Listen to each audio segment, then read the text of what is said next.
In this video, I'm going to show you how you can download a certificate, a public certificate for free that's valid for 90 days and install it on your Palo Alto file to use with your VPN portal.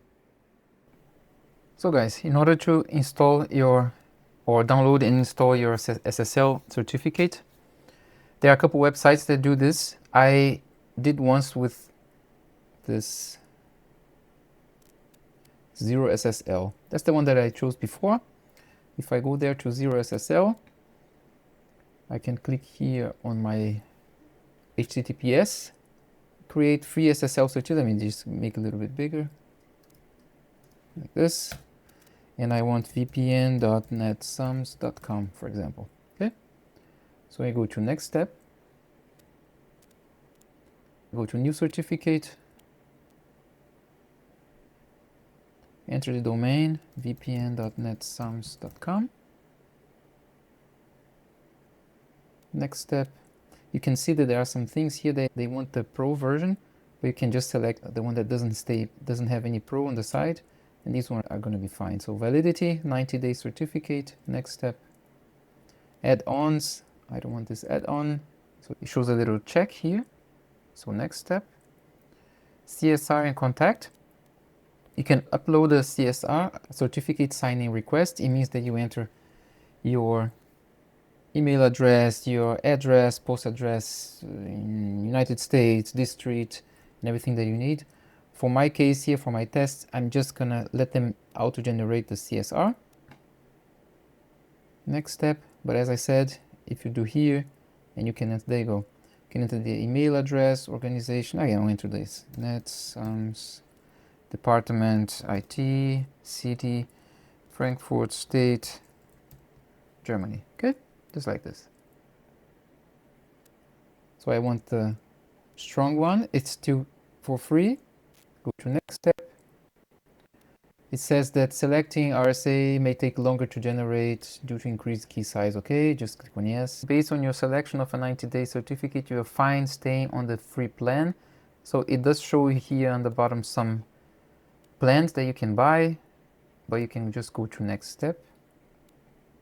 Just as a disclaimer, guys, I have nothing to do with ZeroSSL. I just got a certificate a while ago for a video for 90 days, and I thought it just worked, so that's why I'm suggesting you. I know that Cloudflare and other, I've heard that they offer also some free certificates. This is just an example. You can use this one if you want. Otherwise, yeah, just can search yours. So here, email verification. It does show you a list of emails that you can choose and validate through them. I don't use any of them, administrator, hostmaster, postmaster. So in my case, you can use this if you want. In my case, I went to DNS, and here I am supposed to add this CNAME pointing to this with this TTL or lower. Okay, I'm just gonna do this and come back. Let me just copy this information here. If you're searching for a free connection sheet so you can share with your partners to connect with site-to-site VPN, head to netsums.com/resources and get yours for free. There you can also find some other stuff, netsums.com/resources. So I've just created the record. Let's go to verify domain. Sometimes it takes a little bit. Yeah, we just need to wait a little bit more.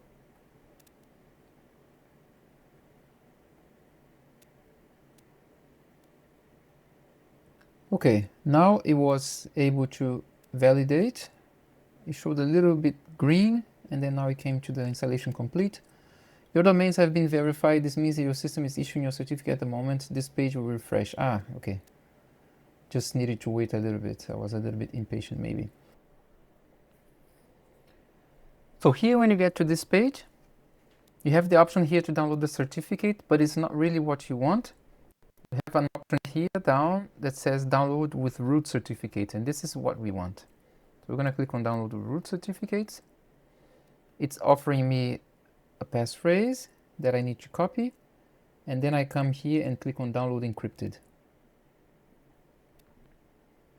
So I get this encrypted file. If I double click on it, it's asking me to enter the password that I just copied. Click on extract. And then I have a folder. inside the folder, I can see 3 files.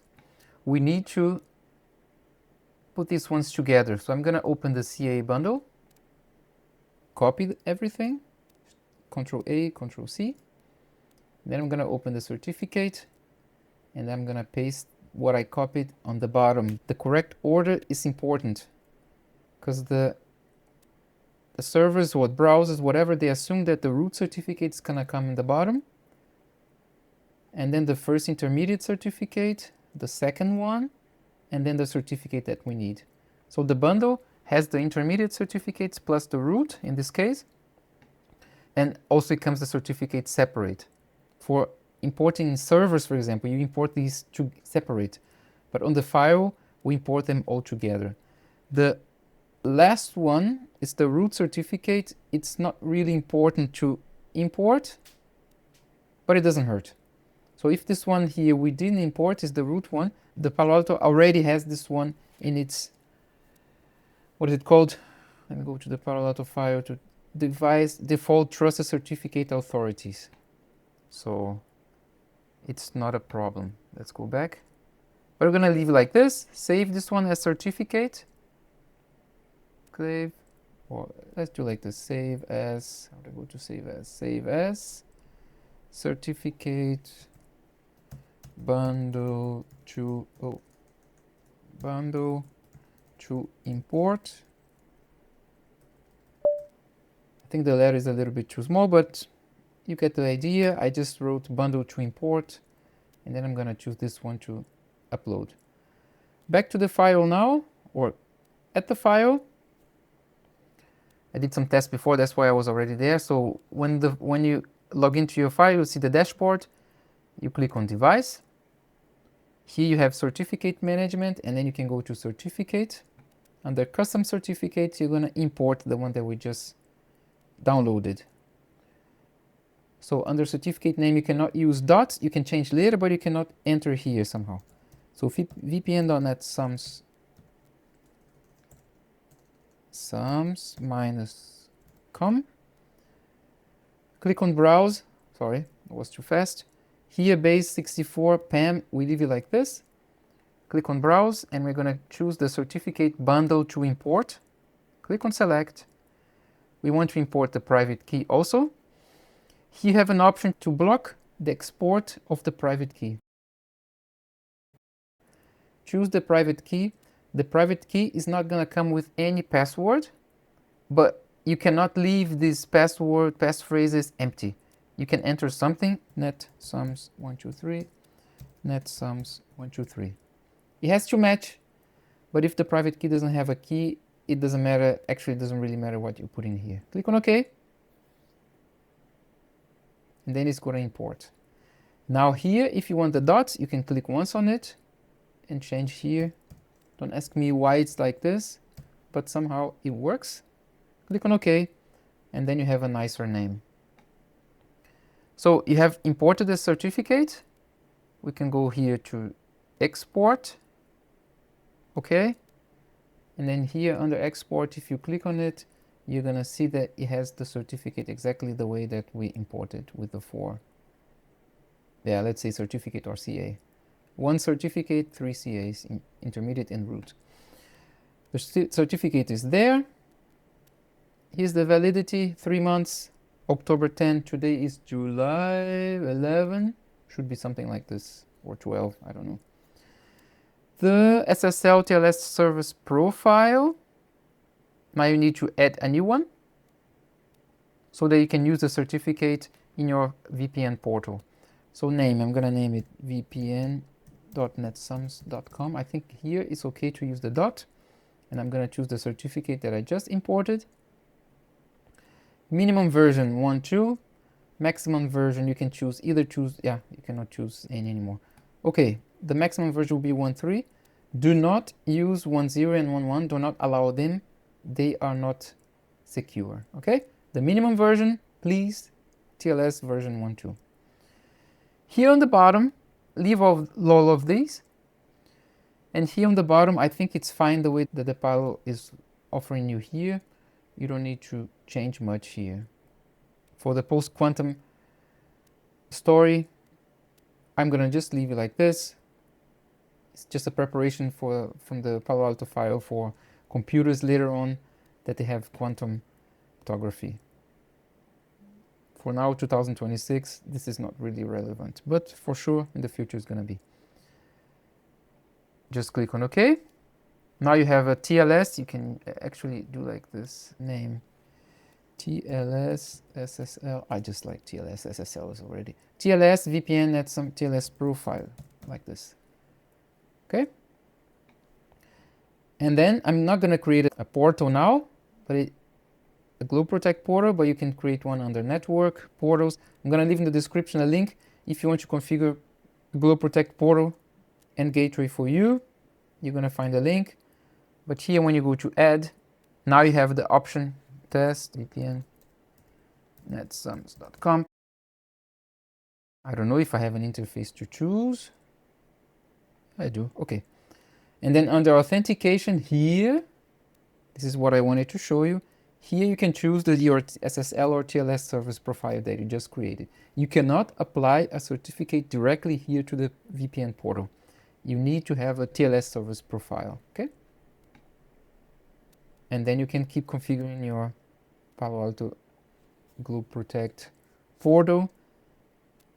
And the same thing also for the gateway. I'm just gonna do gateway vpn.com interface. That was the one that I chose before. And then, like I said, and then you can use here also the same TLS profile, okay? One thing, very important, two things. One, I'm not using here a public IP address. This is just a test. You saw how I chose the interfaces. Go take a look at my GlobalProtect video and you're gonna see what these stuff here mean. And the second thing is under portal, this is important, relevant for this video here. If you go to agent and you want to create an agent, here under agent you have the external. Under external is that how you find external gateways. So when you come here to add a gateway, I'm gonna add this VPN netsums.com. This is just a name. But here, when I choose the FQDN, this one needs to match the CN or the certificate that we just created. We created a certificate for vpn.netsums.com. I cannot come here and say GW for gateway.netsums.com, even though it would resolve to the same IP address, because the name is not going to match the one on the file. So either you choose here the same name that would resolve the same IP address for the gateway and the portal, or you need to create a new certificate for your gateways. I have clients that have gateways separated from the portals, and these gateways, they are called GW1, GW2, GW3. For each one of these, either I have a big certificate. Of course, I don't use a free certificate from 0SSL for my customers. We have certificates that they pay for the whole year. And there we have separate SAN. It's alternative names where I can enter my GW1, GW2, GW3, GW4, and they all can use the certificate. Okay? And this is how you configure SSL TLS service profile. Thank you guys for watching this video to the end. I hope you got some value from this video. And if you liked it, don't forget to subscribe to the channel. And maybe this video here is going to help you further configuring your Palo Alto file. And I hope to see you in the next one. Bye bye.